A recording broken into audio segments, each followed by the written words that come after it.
It's 11 o'clock here, so we're going to get started. Thanks, everyone, for joining us for our webinar today. I'm Jackie Carville, the Marketing Director here at ImmunoChemistry Technologies, and I will be moderating this webinar. You may have noticed that your phone has been muted. However, we do encourage you to ask questions along the way. Simply type your question into the chat dialog at the right and select Send to Host. If you have any technical difficulties during the webinar, please send your chat to me and I will do my best to get you up and running. We will be posting the video recording of this webinar later this afternoon, so look out for an email afterwards with a link to the recording.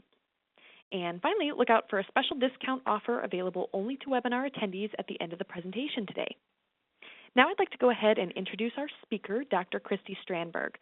Kristi is a staff scientist here at ICT and focuses on the R&D of new targeted probes and provides excellent technical support to our customers. Today she'll be presenting solutions to detect cell death. And with that, I'll go ahead and turn it over to Kristi. Well, thank you, Jackie, for the wonderful introduction. And thank you to everybody out there who's taking the time to tune into our webinar. Like Jackie said, today I'll be telling you about some of the molecular products we have available here at ImmunoChemistry Technologies for detecting cell death. These are for different types of cell death. Now, I wanted to start out by giving you a little bit of information about our company. So ICT is a privately owned company, and it was incorporated back in 1994. We started out as a company that offered custom assay services. This is things like immunoassay design and development, antibody purification, conjugation, things of that nature. A few years down the road, we decided to launch different lines of consumable reagents.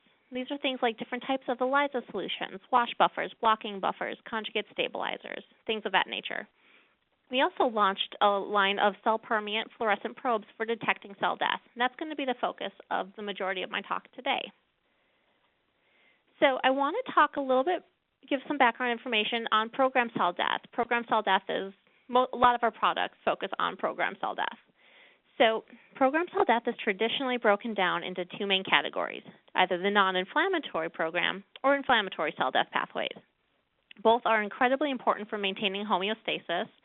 Think of some of the apoptosis pathways that would be activated during normal cell turnover as old or worn out cells die and their materials, if you will, get recycled for new cells. Also, in kind of the inflammatory category, you would have the body's response to infection or injury. Now, apoptosis is an active program process that is involved in dismantling a cell, and the cell gets dismantled in a manner that avoids inflammation. This pathway also features activation of initiator and effector caspases. Autophagy is another example of a non-inflammatory programmed cell death pathway. This one is unique in that it features degradation of cellular components within autophagic vacuoles inside the intact dying cell. In the pro-inflammatory category, we have a pathway called oncosis. This is one that maybe you don't commonly hear about, but this is an inflammatory pathway that leads to cellular and organelle swelling. This swelling leads to membrane breakdown, which leads to the release of inflammatory cell contents. Pyroptosis is another inflammatory pathway, and this one also causes the release of inflammatory cell contents, but does so through activation of caspase 1. Now, here at ICT, we have different molecular probes for detecting apoptosis and pyroptosis. So I'm going to talk about those in a little bit more detail. First, for those of you who are more visual learners, I wanted to show you kind of a pictorial representation of these different pathways. So as you can see here, again, apoptosis, as I mentioned, this features activation of initiator caspases. These go on to activate effector caspases. And once activated, those effector caspases go on to cleave various cellular substrates. Apoptotic cells demonstrate cytoplasmic and nuclear condensation, DNA damage, formation of apoptotic bodies, maintenance of an intact plasma membrane, and exposure of surface molecules targeting the cell corpses for phagocytosis. Autophagy also features degradation of cellular components, but in this case, they're found within the intact dying cell inside autophagic vacuoles. Morphological characteristics of autophagy include vacuolization, degradation of cytoplasmic contents, slight chromatin condensation, and as we saw with apoptosis, autophagic cells can also be taken up by phagocytosis. As I mentioned before, oncosis is a cell pathway that is accompanied by cellular and organelle swelling, which leads to membrane breakdown and the release of inflammatory contents. And lastly, pyroptosis is a cell death pathway that's mediated by the activation of caspase 1.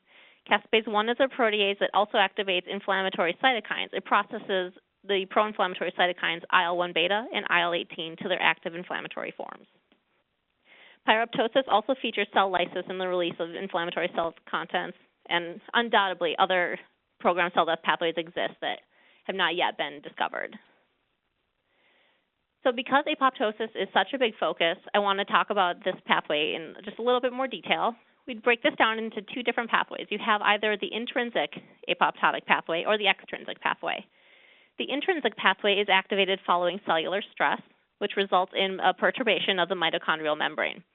This causes the release of cytochrome C. Once released, cytochrome C binds to apoptotic protease activating factor 1. This triggers the formation of the apoptosome complex, which results in activation of initiator caspase 9. Once initiator caspase 9 has been activated, it then goes on to activate effector caspases 3, 6, and 7, which then go on to dismantle the cell by cleaving various cellular substrates. The extrinsic pathway is initiated following activation of death receptors. The trimerized receptor ligand complex recruits procaspase 8 to the death-induced signaling complex, or DISC, via the fast-associated death domain, or FAD. This leads to rapid activation of caspase 8. Once that's been processed and activated, it goes on to activate effector caspases 3, 6, and 7, which, as I mentioned before, go on to cleave various cellular substrates, dismantling the cell.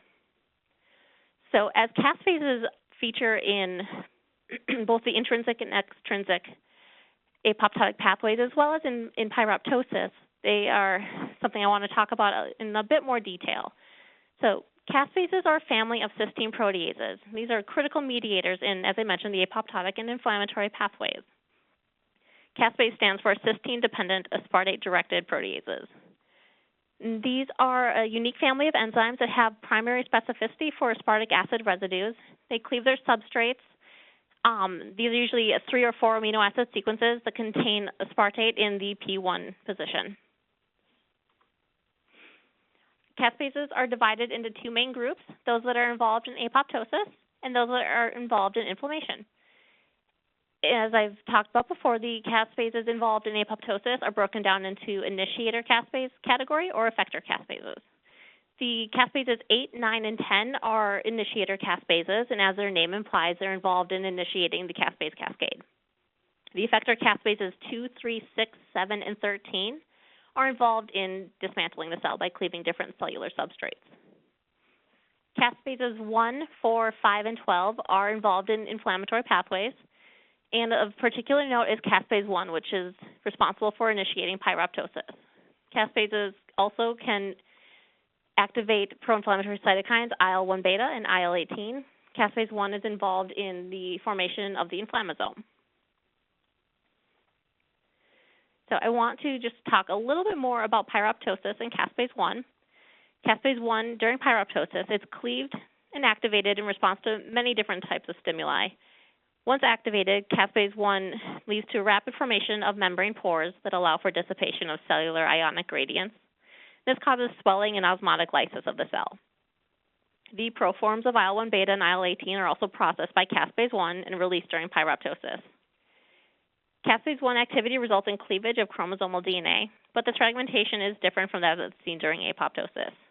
We do see nuclear condensation occurring, but the nuclear integrity is maintained during pyroptosis. So that leads me to talking about a line of products we carry here at ImmunoChemistry Technologies. These are our FLICA products, and this basically stands for Fluorescent-Labeled Inhibitor of Caspases. These are molecular probes that can be used to detect active caspases in vitro. These are a family of cell permeant probes, and they contain different fluorescent reporter tags, such as carboxyfluorescein or sulfurrhodamine. They also contain a unique peptide sequence that competes for caspase binding and a fluoral methyl ketone moiety. This FMK group is actually responsible for irreversibly binding to the active caspase. So as this name implies, FLICA, these inhibit caspases. When a caspase is bound by our FLICA product, the caspase is no longer active. So I wanted to give you a little bit of a better understanding of how these probes are structured. I have a couple examples that are shown here. These are two of our polycaspase detection FLICA probes. So we call them polycaspase because they contain a 3-amino acid sequence that is recognized by a whole group of caspases. This valine alanine aspartate, or VAD sequence, that's located in the middle of this structure. And in one example I'm showing you here, the VAD sequence has sulforhodamine on one side of it and the FMK moiety on the other. The other example I'm showing you has carboxyfluorescein on one side of the unique peptide sequence, and then the FMK group on the other. So as I mentioned, this is our polycaspase amino acid sequence. This VAD sequence has affinity for most caspases, and this includes caspases 1, 2, 3, 6, 8, 9, 10, and 13. So a lot of different caspases can be detected by this product. I want to give you kind of a high-level overview of how we believe the FLICA probes work. The reaction I'm going to briefly talk about here is what we believe to be the most likely mechanism of caspase inhibition. You should know that a second mechanism has been suggested. So there's two reactions that occur, essentially, when working with this product. One's a slow reaction and one's a fast reaction. Once the inhibitor sequence is recognized by the caspase's reactive binding site, that's the slow reaction, having that VAD sequence actually get into the active binding site of the caspase. But once that is there, once the FLICA probe is in that active binding site, there's an almost immediate second reaction, a fast reaction that occurs that involves the covalent binding of the FLICA probe to the caspase. So what I'm showing you here is a reaction where the active site thiol present in the catalytic site of the active caspase reacts with the carbonyl carbon of the FMK moiety on the FLICA probe. This results in the formation of a thiohemiketal intermediate. So when that active site thiol reacts with the carbonyl carbon, a covalent bond is formed via a 3-membered ring. This 3-membered ring then rearranges to give rise to a final thiol ether adduct. The end result here is that an irreversible bond is formed between the caspase enzyme and the FLICA probe. So for those who, again, are kind of more of a pictorial learner, here is kind of a cartoon diagram depicting how we believe FLICA works. So when you have an inactive caspase in its zymogen form, the catalytic binding sites are blocked, so FLICA can't detect inactive caspases. But once that caspase is processed and activated into its heterotetramer form, you then have exposure of those two binding sites. You can then have two FLICA molecules bind to one active caspase. Once those FMK reactive groups on the FLICA probe form covalent bonds with the two catalytic cysteine groups in each of the two caspase reactive sites, that particular enzyme is essentially rendered inactive and can no longer cleave any other substrates. It's important to note here that FLICA does not get cleaved by the active caspase. So as I mentioned, this FMK moiety covalently binds to the active caspase. With that in mind, because this happens, any caspase that's bound, has the FLICA probe actually bound to it, will be retained inside the cell. So any unbound probe can diffuse back out of the cell and can be washed away. So with all of our FLICA products, we recommend you do a few wash steps before you go on to actually read your experiment. Fluorescence is typically measured by either using a flow cytometer, a fluorescence plate reader, or a fluorescence microscope. And to give you a little idea of how our FLICA products look in some of these readouts, I just threw up some sample data on this slide. Here are some sample flow results. So I'm showing you 3 different types of FLICA products. One is our 660 FLICA polycaspase product. This is a far red fluorescent probe. And here what I'm showing you are Jurkat cells that were treated with staurosporin, 1 micromolar staurosporin for 4 hours. This is a chemical that's been known to induce apoptosis, and it makes for a really good positive control.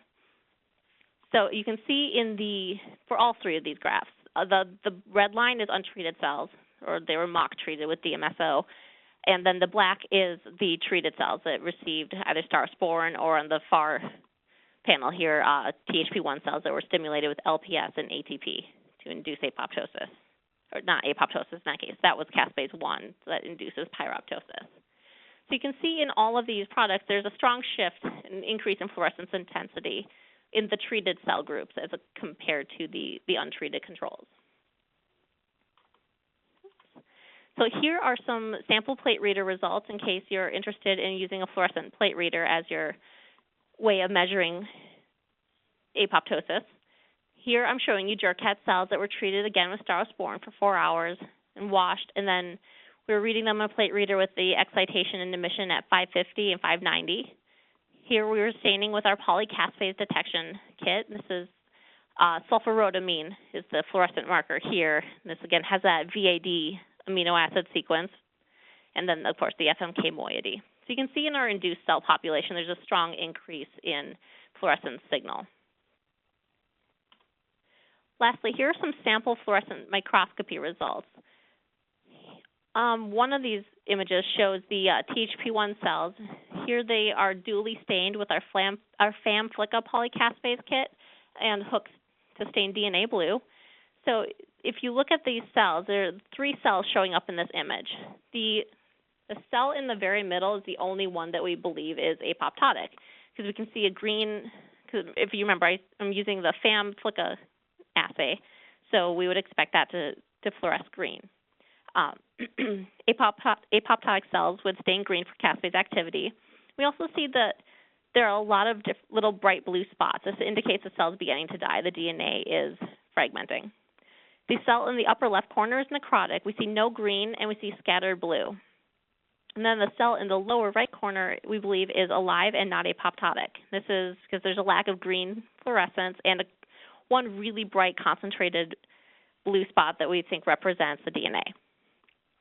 The other image I'm showing you here is that taken of some colorectal epithelial cells that were infected with salmonella.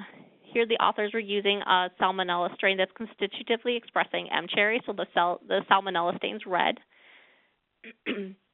The authors used our FAM FLICA caspase-1 assay to look for the activation of pyroptosis, and so that stains green.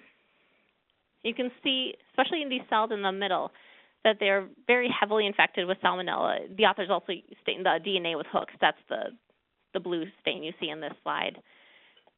So you can see a lot of activation of caspase-1 in the salmonella-infected epithelial cells.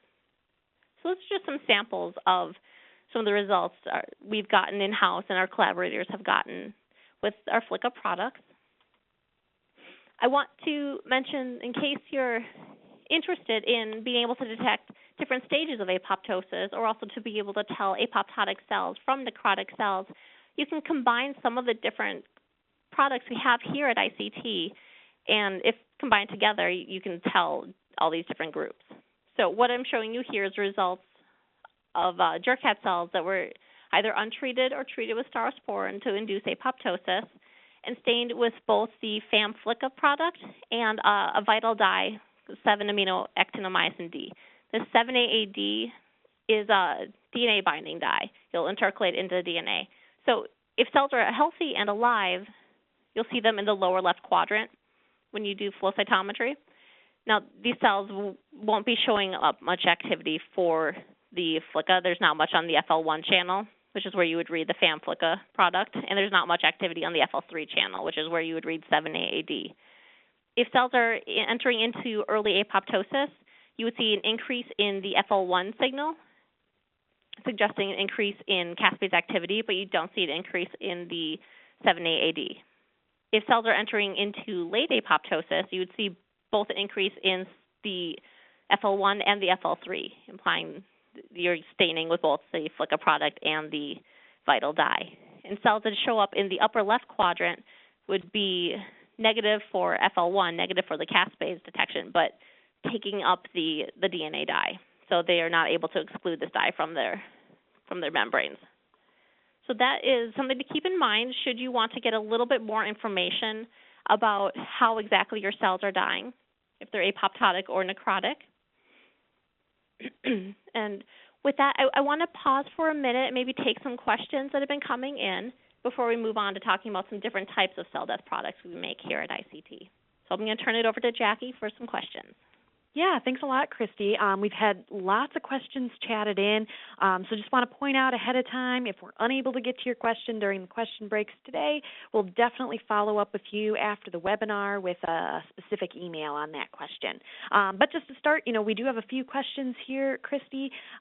Someone's chatting in wondering how the FLICA kits compare to Tunnel or Nexin 5. Okay, well, that's a great question. So All three products are capable of detecting apoptosis. So as we talked about, FLICA detects active caspases. Tunnel detects DNA fragmentation, I believe, by labeling the terminal end of the nucleic acid. Nexin detects the externalization of phosphatidylserine.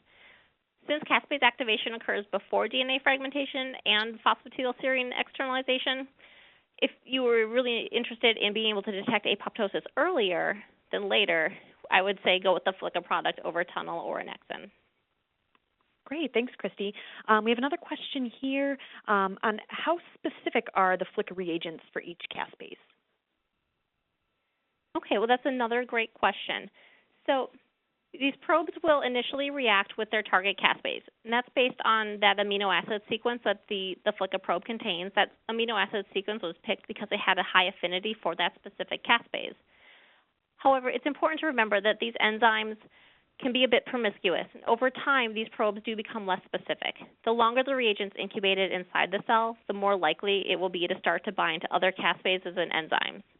Definitely, anytime you're using these products, you should be taking a look at the baseline fluorescence that you're getting and make sure you subtract that from your overall fluorescence before you determine the actual amount of caspase activity you're getting. Great, thanks. And kind of on a similar line to that previous question, we also have somebody wondering how sensitive FLICA is. Sure. So our FLICA kits are very sensitive. They can typically detect cells that have naturally entered into apoptosis within the control or untreated cell population. So this is usually between 2 to 6% of the population. As a point of reference, your positive control apoptotic cells often will generate a signal that's between 2 to 15 times greater than that control population. So we really are able to detect low levels of apoptotic activity. Great. Looking through these questions here, we have somebody else wondering how long the FLICA assays usually take. Sure. So FLICA reagents can start to react within 15 minutes of addition to your cell culture media. And we've done experiments where these have been incubated up to 72 hours without killing the cells. The exact incubation time should be determined by the individual, their own experimental protocol. Every cell line can be a little bit different. We recommend you try optimizing this product for your own purposes before doing your final experiments. If you're looking for a good starting point, I would recommend anywhere between 15 to 60 minutes as your preliminary FLICA staining incubation period, and then go from there. Great, and I think we have time for one more question here before we move on. We have somebody wondering they've got frozen cells that they're working with. Do our FLICA kits work with frozen cells? Yeah, our FLICA kits can work on frozen cells. You have to keep in mind that the FLICA reagent binds to active caspases. Therefore, as long as the caspases in your samples remain active, the FLICA probe should work. Also, keep in mind, you have to wash your cells to remove any unbound reagent, and this can become a problem if your cells have begun to permeabilize. If you're looking for an alternative, I would encourage you to check out our Magic Red kits.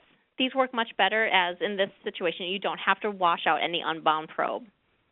And this means the Magic Red kit will still work even if the cell membranes begin to become permeabilized. They can detect active caspase inside or outside the cell in that situation. Great, thanks, Kristi. I think we're going to get back to the presentation here. Again, thanks for those who are chatting in questions. Feel free to keep chatting in questions. We'll have another Q&A break at the end of the webinar. Again, if we are unable to get to your question during the webinar today, we'll send you a personal follow-up after the webinar with your answer. So I'll turn it back over to Kristi, and we'll keep going. Great, thank you.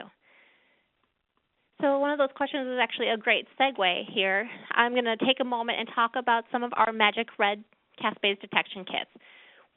Magic Red, this is a membrane permeant probe, and it contains a crescent violet dye, and this dye is dye substituted with two. Here the target amino acid sequence is DEVD, or aspartate, glutamate, valine, and aspartate. This is a sequence that has high affinity for caspases 3 and 7. When the DEVD sequences are present, the signal from the crescent violet is quenched. So as apoptosis progresses and the caspase activity increases, you see hydrolysis of the two DEVD target sequences, and this results in an increase in fluorescence activity. So what I'm showing you on this slide are either induced THP1 cells or non-induced THP1 cells. So you can see the increase in red signal as apoptosis gets underway.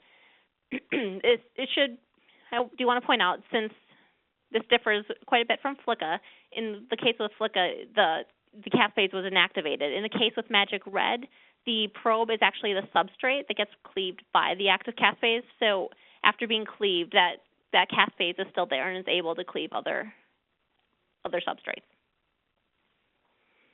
Another type, we also carry different Magic Red products for detecting caspase activity, but I'm not going to be going into details about that today. If you're interested in caspase, definitely check out our website. We have a lot of information on all of these products available there. So another type of cell death that might be of interest to customers out there is natural killer activity, cytolytic activity. We carry a basic cytotoxicity kit as well as a total cytotoxicity kit, and I'll talk about that one in a minute. Our basic cytotoxicity kit allows you to detect cytolytic activity. So think about like natural killer cells that are going after cancer cells or various cells containing intracellular pathogens. This would be a great kit option if you are looking to quantitate, live and dead target cells, being able to separate them out from your effector cells. When using this basic cytotoxicity kit, you don't have to worry about lysing the cells or waiting for an enzyme release or using radioisotopes, some of the other techniques out there for measuring cytotoxicity activity. Our basic cytotoxicity kit allows you to tell apart the live target cells from necrotic cells without any interference from the effector cells. It basically does so by labeling the target cells with CFSE. Then you add your effector cells, allow them to incubate together, and then add the vital dye, that 7-AAD dye I mentioned before. And then you read these on the flow cytometer. You can see the CFSE signal on the FL1 channel and the 7-AAD again on FL3. And that's how you can tell apart the live and dead effector cells from the live and dead target cells without having to worry about the effector cells. So we have another level to this cytotoxicity kit. This is our total cytotoxicity and apoptosis detection kit. This is essentially the same product, except we've added in polycaspase detection FLICA product that has sulforhodamine as the fluorescence marker. So with this kit, you can, in addition to being able to tell the live and dead target cells, you can also tell which are entering into early apoptosis versus late apoptosis or have become necrotic. So adding that FLICA product allows you to really better compartmentalize and understand how exactly your cells are dying and what percentage are becoming apoptotic. We also carry a line of products for detecting oxidative stress. So I just want to briefly mention a handful of those products. So we have a couple different assays for detecting glutathione. Glutathione, or GSH, is key for combating the toxic accumulation of free radical byproducts. And intracellular levels of glutathione can favor a cell death pathway via apoptosis if you have adequate levels of intracellular GHS, or via necrosis or autophagy if you have depleted intracellular levels. So a detection in a drop in intracellular glutathione is often indicative of the induction of apoptosis. So we have a product that we call the Cellmetrics intracellular GHS assay kit. This is one that will allow you to assess overall changes in glutathione levels using flow cytometry. And that's what I'm showing you in the panel at the bottom. You can see in a negative non-induced cell population, there's a considerable amount of signal popping up in the FL1 channel. And if you induce apoptosis, that signal starts to drop. If you look at the overlay graph, you can see that drop. The red is the induced and the green is the non-induced control. We also make another glutathione detection kit. This is a calorimetric detection kit that you would need to read on a plate reader. So if that's your format, I would definitely encourage you to check out that product. We also have kits for detecting hydrogen peroxide. Hydrogen peroxide is a relatively stable form of oxygen that's capable of penetrating cell membrane barriers and influences intracellular metabolic activities. We carry a fluorescent hydrogen peroxide detection kit that is designed to quantitatively measure the amount of hydrogen peroxide in a variety of different samples. And I won't go into much detail on that one, so if you are at all interested in that product, I do encourage you to either give us a call and talk to our tech support or check out our website. There's lots of information available there. Another product I want to talk about, and this is actually another little family of products, We have a panel of products that can be used to look at the mitochondrial membrane potential. So cells that are experiencing oxidative stress can lose the polarization along the inner and outer mitochondrial membranes. So we carry 3 different potentiometric mitochondrial dyes that can be used to assess the status of the mitochondrial membrane. So what I'm showing you here is cells that were, either you have healthy cells, and in that you can see a lot of intense red staining because these mitochondrial dyes are inside the mitochondria. As the mitochondria depolarize, the dye leaks out, and then you see kind of a diffuse red. These are cells that are dying. We carry a TMRE, a tetramethylrhodamine ethyl ester-based dye, and a TMRM, tetramethylrhodamine methyl ester-based dye, and we also have a JC1. So if you have any interest in our mitochondrial membrane dyes, again, check out our website or just touch base with us. I'm happy to tell you a lot more about these products. So really that's about all I had wanted to talk about, kind of an overview of some of the different products we make here at ICT. We have the FLICA products you can use to detect active caspases. We have the Magic Red products you can use to detect caspase activity in real time. We have a couple different options for investigating cytolytic activity with our cytotoxicity assays. We have a handful of products that can detect different types of oxidative stress. We have those mitochondrial membrane potential dyes. We also have products I didn't talk about today that can detect cathepsin activity in real time. We also have ones for detecting serine proteases, and we offer a panel of different nuclear stains. Here is our contact information. We're located here in the Twin Cities. We're in Bloomington, Minnesota. And here's our website, phone number, address in case you need any of that information. And lastly, as Jackie had mentioned earlier, we are offering a special for any attendees of this webinar. If you place a kit order within the next month, you can take up to 20% off of your order. This doesn't apply to shipping, just applies to the product. So I guess with that, Jackie, are there any more questions coming in? Sure, yeah, Kristi. So one of the first questions we have someone chatting in here is they're wondering what kind of instruments do they need to use these kits and what kind of wavelengths are necessary? Sure. So most of the kits, like our FLICA and Magic Red kits, these can be read on fluorescent microscopes, fluorescence plate readers, and flow cytometers. Those MitoPT kits that I mentioned, those require a 488 nanometer excitation with a greater than 520 nanometer long bandpass emission filter. The FAM FLICA kits, these will require the 488 nanometer excitation with a 520 emission filter. The sulfurrhodamine, for example, that I believe requires a 550 excitation and greater than 590, between 590 and 600 for the emission. Really, we have a lot of different products and a lot of different wavelengths. I would encourage you to take a look at our website and make sure you're picking the right product given your instrumentation. Great, thanks, Kristi. Someone else is working with fixed cells, so they're wondering whether our kits work with these fixed cells. Sure, we get that question a lot, actually. It depends on when you fix your cells. So yes, FLICA can work with fixed cells. You have to have active caspases present in order for FLICA to work. So as long as you're able to stain with FLICA prior to fixing your cells, you shouldn't have a problem. The fluorescent reagent should remain bound to the caspase during the rest of your procedure. We do recommend that you read your cells within 24 hours and also avoid using like a pure methanol or ethanol fixative. These will quench or reduce the fluorescence signal from the FLICA probe.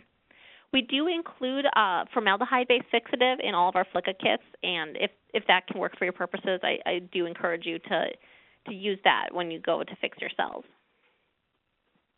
Great, thanks, Kristi. Someone else is wondering, do they need to lyse their cells to use these kits? Nope. As I mentioned before, these products are cell permeable, so you don't have to lyse your cells, nor do you need to permeabilize the cell membrane. Once you've added, for example, the FLICA or Magic Red reagent to the media, it goes right into the cell where it can start reacting with the active caspase. The mitochondrial membrane reagents also are membrane permeable. Once inside the cell, those mitochondrial reagents will equilibrate within the cytosol. You can have aggregates, J aggregates forming due to the higher concentration inside the charged healthy mitochondria. But in all these cases, these are membrane permeant reagents. You don't have to worry about lysing the cells. Sure, thank you. And then, one other question here. Someone was wondering how many cells do they need for these kits? That's another great question. So you would need roughly 300 microliters of cells that are grown to a maximum of 1 × 10⁶ cells per mil. If you let your cells grow past that, they can naturally enter apoptosis due to overcrowding. So we definitely encourage people to work with less cells than that. 5 × 10⁵ is a great starting point, but just don't let them grow past 1 × 10⁶. If you're working with a 96 well plate format, you generally need between 0.5 × 10⁵ and 5 × 10⁵ cells per mil. Great. And as one last question here. Someone noticed that our kits are sold in both 25 tests and 100 test sizes. What is a test? How is that defined? Sure. So we define a test as 300 microliters of cell culture fluid. Again, this could be cells grown to no greater than 1 × 10⁶ cells per mil. If you do need a higher cell number after you've done your experiment, you can concentrate to 5 × 10⁶ cells per mil before you read it on the flow cytometer or whatever your readout may be. But the 300 microliters of cell culture at that density is what we consider to be one test. Great, thanks, Kristi. We are having more questions chatted in here, but we're about running out of time here for today. So feel free to keep chatting those questions in as I wrap up here, and we, as I've mentioned before, we'll make sure to follow up with you right after the webinar. I will also be sending out this webinar recording within, this next day here. So if you need to refer back for any reason, feel free to do so. Our next webinar will be held on November 3rd and cover some exciting neuroscience research. You can register right now on our webinars page for this presentation by Dr. Michael Olin, titled Central Nervous System Tumor-Derived Exosomes Suppress an Anti-Tumor Response.